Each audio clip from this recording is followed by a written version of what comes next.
My name is Max Gonzalez. I'm Executive Vice President of Chicanos por la Causa. The organization is a 53-year-old organization. It was founded in Arizona. We are now in 5 states throughout the Southwest, but we're a community development corporation. We're about trying to empower people economically, trying to empower them politically, just to empower really a whole disenfranchised group of our community. This is something that our organization typically does not get involved in, but it really provided us a creative way to talk about an issue we feel passionately about.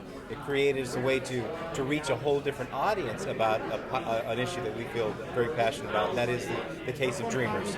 This project came to us just by some local contacts that said, hey, this particular issue is something this organization would feel passionately about, and maybe they'd be willing to invest in this show. After we did our investigation on it, they were right on. Hi there, I'm Jonathan Ivey. I'm the music director for Americano. About 2.5 years ago, I was contacted by the show's director who said it was getting an out-of-town production at the Phoenix Theater Company in Arizona, and he only knew one guy that would be able to translate between the departments creatively, and he asked me to come out, and so we got a world premiere done a couple years ago. This music gets into the middle of your heart. It pulls on every emotional chord, positive and negative, and if nothing else, you understand the plight of somebody who might be more like you than you realize. This is a unique musical in the landscape. You can compare it to Ragtime. You can compare it to In the Heights. You could compare it to Natasha Pierre and the Great Comet of 1812. But it's unique. It's unique. I've never heard this many Mexican music styles actually authentically represented in a theater piece before.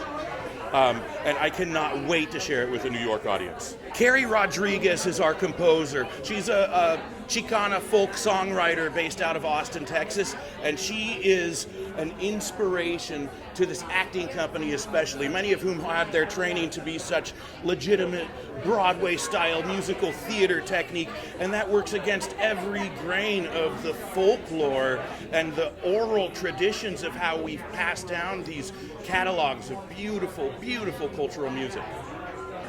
My name is Jonathan Rosenberg, and I'm one of the co-writers of Americano. This project came to me because I heard an interview on National Public Radio in 2016, and Tony Valdovinos was being interviewed. It was a roundtable discussion, and I was inspired by Tony's story. I had already done some work in Arizona around the undocumented, so I got in touch with Michael Barnard from the Phoenix Theater, who I've been working with, and Michael got in touch with Jason Rose, who's the producer of the piece, and the two of them met with Tony. In 2016, we discovered we had a story. I had heard the composer, Carrie Rodriguez, at a club in San Diego, where I live. I thought Carrie had a singular voice, wrote really smart songs, so we were able to get in touch with Carrie. Carrie was interested in the project, and that's how we found the composer. The greatest challenge about this project was really what story to tell. There was so much to Tony's life that was interesting, and we had to really hone down what really was the kernel of this story. So that really was the toughest challenge, and we decided that really the important part of the story was the struggle that Tony had and what he overcame to become really an American hero. This truly has been a collaborative effort between Michael Barnard, myself, Fernando Santos, our co-writer, and Carrie Rodriguez, our composer. We would meet together on Zoom calls regularly, oh my God, so many times, to talk about where the music fits within the story. The really cool thing about this musical is that Carrie, as a composer, has never written for theater before. So it was really a learning experience for her. The more experience she got, the better she got at it. We gave her ideas. We gave her a few lyrics initially, and then Carrie just took off. And the music and the story became seamless. We have a song in the show toward the second act called For Today. It was one of the last songs that was written for this show, and it is such an inspiring song about declaring your independence and your courage and standing up for what you know is right. And when I hear this song, I do think about what's going on in Ukraine today and how this song could really be an anthem, not only for dreamers, but for everyone who does not have freedom and is seeking out freedom for themselves. The song is truly an inspiration, and every time I hear it, I cry. So it's my favorite song in the show. Hi, my name is Legna Cedillo, and I am playing Ceci Lopez. Ceci Lopez is the best friend of Tony Valdovinos, and from a very young age, with the impact of 9/11, they both have this dream to become Marines. And Ceci eventually does get to fulfill that dream for herself. And so she is a very resilient individual who is strong and cares a lot about Tony. And so we see their friendship evolve into something more, and you get to see her character become even stronger. And one of the songs that I sing is called "Moving On." I actually sing that with Tony, and it's about going from the place that you are in that very moment to the next stage, the next phase. And I think that resonates so much with the story of what it is to be a dreamer. You are out of your comfort zone, and you are fighting for change. And I think that song really is powerful and evokes what it is to not only to move forward. And I think that's part of the big story and general sense of what we are wanting to do is move forward, make change, bring awareness, and bring the story to this human level through an artistic platform. Well, this is my first time being part of the show, so I'm just so excited to be part of this production and honored to be able to bring my voice and my story and honor my family's story, and along with other Latinos. My name is Johanna Carlisle Cepeda, and I play Felicitas Valdovinos. So I play Tony's mother, and she is a very loving, strong woman who is very opinionated on her family, but also very welcoming and embracing of her family as well as her community and the United States of America. I am a second-generation American, and my family came from Mexico, and when Arizona became a state, they became naturalized citizens. So we always say that the border crossed us. We didn't cross the border, but we were escaping revolutionaries in 1910, 1911. So again, my connection to this story, they were leaving hardship and economic collapse, and Felicitas was very, very strong in deciding that they needed to go, just like my great-grandfather was determined to save his family. So yeah, it is heartbreaking for me. The song that means the most to me is one that I didn't perform today. It's called Amor de Madre, which is the love of a mother. And it is about the pain and the wisdom that a mother has because of a child. And as a mother myself, it truly resonates with me, because you do everything you can to raise your child and to make sure they make good decisions and are good adults. And then there's a point where you have to let them go and fall or succeed. I've been involved with this production since April of 2016, so I am the OG cast member of all the iterations. I'm the one who was stuck through. It has been amazing because when this show started, this show was not the same story. It was a different story. And so I've been with it since it was that different story. And we've gone from a 3.5-hour version of this particular story to what you're going to be seeing now. So it's been an amazing thing to see. I'm Michael Barnard. I am one of the co-writers of the piece and the director. I'm always open to new ideas. So I just wasn't sure if this was going to really happen.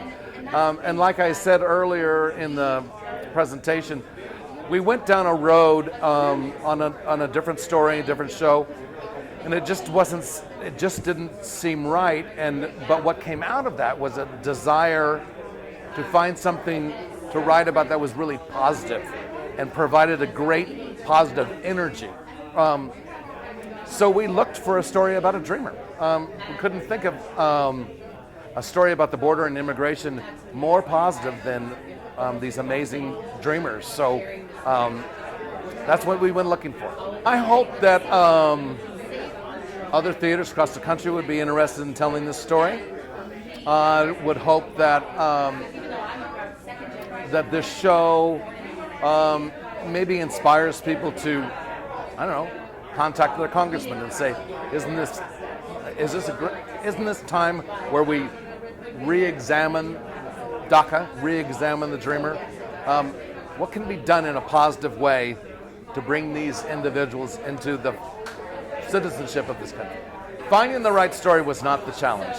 Telling the story, I will tell you that every time I interviewed Tony, he would tell me something else, something completely different that I didn't know before, and I would go, oh, okay, wow, why didn't you tell me that before? And we would get it into the book. It's been trying to edit or massage or articulate everything we want to say in a respectful, not respectful, in a logistical or efficient way. So it's not a 6-hour show. You know what I mean? My name is Sean Ewing, and I play Tony Valdovinos. It's a very complex character, I will say that. What do you want to know about him? He's everything that this country needs. He's everything that this country stands for. He is a courageous, powerful young man who has a heart of platinum and would die for any person, anyone. In the beginning, when I first started with the company, I was lucky to have a couple phone conversations with him, have coffee with his mother and him, and I just sat there and listened the whole time. And sometimes there were moments where he had to ask certain questions that might have been uncomfortable, but to be enlightened on his story and his life, it was just, number one, it was heartbreaking, but it was empowering for me. The song For Today resonates a lot with me. I hope everybody comes and sees it so they can know what it's about. I don't want to give anything away, but it is a very powerful song. The lyrics are powerful because it does affect every single person. Differently, but it affects them. I started with the company in the world premiere down in Phoenix. That was 2 years ago. That's when I started. My name's Antonio Valdovinos. How I got involved in the show is a couple years ago, the Phoenix Theater approached me about my life experience as a dreamer in Arizona, Phoenix, Arizona, and my work politically. And they decided to write the story, and here we are 7 years later off Broadway. I had done a lot of work politically and a lot of media outlets, NPR, for example, had covered the work that Dreamers were doing on the ground in Arizona, fighting legislation, but also helping elect people, diversity in our elected officials. And I had been covered significantly on that work, and somehow, I believe it was Jonathan Rosenberg, who one day heard me on NPR and mentioned it to Michael Barnett, and they called me out of the blue one day, and I met with them at the theater, spoke with them for 2 hours, and 7 years later we're here in New York off Broadway, and that's what's been the journey. They discovered at least my story, not a unique story, but a story where I didn't give up. I wasn't able to join the Marines, but I was able to meet a Marine who taught me and mentored me politically and how to organize, how to not be an activist, but be an organizer. And in that journey, which has now been a 13-year journey, we have a long line of elected officials that we successfully have put into office, and that's what Americano touches on. But in reality, it's a story of my family and American pride and courage, commitment, and moving through obstacles, regardless of people's judgments and classifications that you get put under. And that's what this show's about. Americano is a story of my journey, and self-discovery journey in realizing I was not in this country with status and wasn't able to join the U.S. Marine Corps. But a couple of years later, I met a Marine who really inspired me and mentored me for years, and I was able to join his effort and become a field director in 2014, leading an operation that helped elect one of the youngest members of Congress.